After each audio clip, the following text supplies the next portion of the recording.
அஸ்ஸலாமு அலைக்கும். இஃப்தாருக்கான ரெசிபியுமே கொடுத்துருக்கேன். சஹருக்கான ஒரு சில வேலைகள் பார்த்துருந்தேன். அந்த ரெசிபியுமே கொடுத்துருக்கேன். வீடியோவை ஸ்கிப் பண்ணாமல் பாருங்கள்.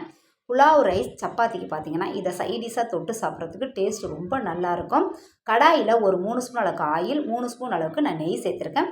உங்களுக்கு தேங்காய் எண்ணெயோட வாசனை பிடிச்சிச்சின்னா நீங்கள் தேங்காய் எண்ணெய் சேர்த்துக்கோங்க. எங்களுக்கு அந்த வாசனை பிடிக்காது, நான் தேங்காய் எண்ணெய் சேர்த்துக்கல. பட்டை, கிராம்பு, ஏலக்காவும் சேர்த்துட்டு தாராளமாக சின்ன வெங்காயம் சேர்த்துக்கலாம். எந்த அளவுக்கு சேர்க்கணுமோ அந்த அளவுக்கு சேர்த்துட்டு வெங்காயம் நல்லா வதங்கினதுக்கப்புறம் ஒரு கைப்பிடி அளவு பார்த்தீங்கன்னா கருவேப்பிள்ளையும் சேர்த்துட்டு ஒரு 7-8 பச்சை மிளகாய் நான் முழுசாக கட் பண்ணாமே சேர்த்துருக்கேன். இஞ்சி பூண்டு பேஸ்ட்டு பார்த்தீங்கன்னா டேபிள் ஸ்பூனால் 1 ஸ்பூன் அளவுக்கு சேர்த்துட்டு 1/4 டீஸ்பூன் அளவுக்கு மஞ்சத்தூளும் சேர்த்து நல்லா வதங்கணும்.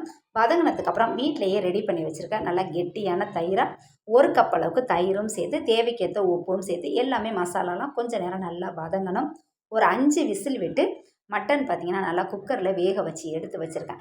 அந்த மட்டனையும் சேர்த்துட்டு எந்த ஒரு மசாலா எக்ஸ்ட்ராவே சேர்க்காமல் இந்த நம்ம சேர்த்த இஞ்சி பூண்டு பேஸ்ட்டு காரமும் பச்சை மிளகாயோட காரம் மட்டும்தான் இருக்கணும். இதிலே பார்த்தீங்கன்னா நம்ம வேக வச்சுருந்த கறியும் சேர்த்துட்டு ஒரு 1/2 கிளாஸ் கிட்ட தான் நம்ம வேக வச்ச கறியில் பார்த்திங்கன்னா தண்ணி கொஞ்சம் இருந்துச்சு. அந்த தண்ணியும் சேர்த்துக்கலாம். அதிகமாக தண்ணியே சேர்த்துட வேணாம். இது ஒரு 2 நிமிஷத்துக்கு மசாலாவோட கொதிக்க வச்சுக்கலாம்.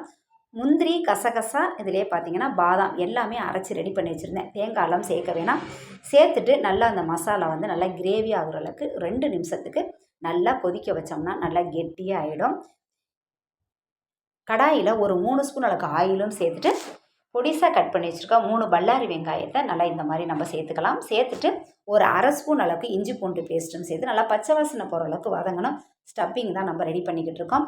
ஒரு 1/2 ஸ்பூன் அளவுக்கு மஞ்சத்தூள், 1/2 ஸ்பூன் அளவுக்கு கரம் மசாலா, 1/4 டீஸ்பூன் அளவுக்கு மிளகாய்த்தூள், 1/4 டீஸ்பூன் அளவுக்கு பார்த்தீங்கன்னா மிளகுத்தூளும் சேர்த்துட்டு தேவைக்கேற்ற உப்பும் சேர்த்துக்கலாம்.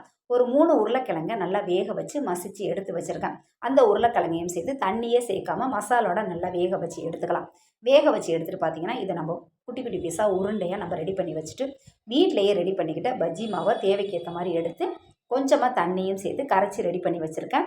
நம்ம எடுத்து வச்சுருக்க உருண்டையை அந்த மாவோடு சேர்த்து கடாயில் ஆயிலும் சேர்த்து ஆயில் நல்லா சூடானதுக்கப்புறம் இந்த மாதிரி நம்ம போட்டு எடுத்தோம்னா உருளைக்கிழங்கு மசாலாவோட சேர்த்து இந்த ரெசிபி ரெடி ஆகிடுச்சு. டேஸ்ட்டு பார்த்திங்கன்னா ரொம்ப நல்லா இருந்துச்சு. கண்டிப்பாக ட்ரை பண்ணுங்கள். தேங்க்யூ ஃபார் வாட்சிங்.